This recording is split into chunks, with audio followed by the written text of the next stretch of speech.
வணக்கம். இன்னைக்கு நாம வீடியோவில் என்னுடைய ஃபாலோவர் கேட்ட கேள்விக்கான பதிலை தான் பார்க்க போறோம்.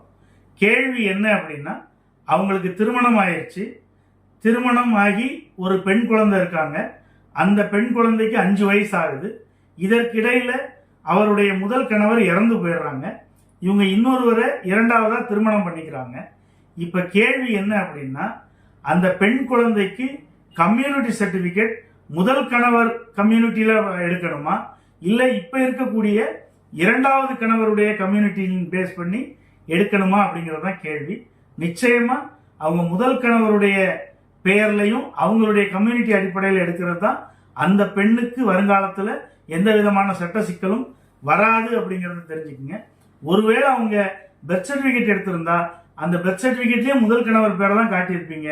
அந்த அடிப்படையிலேயே அவங்களுக்கு எந்த விதமான சிக்கலும் வராது அப்படிங்கறத தெரிஞ்சுக்கணும்.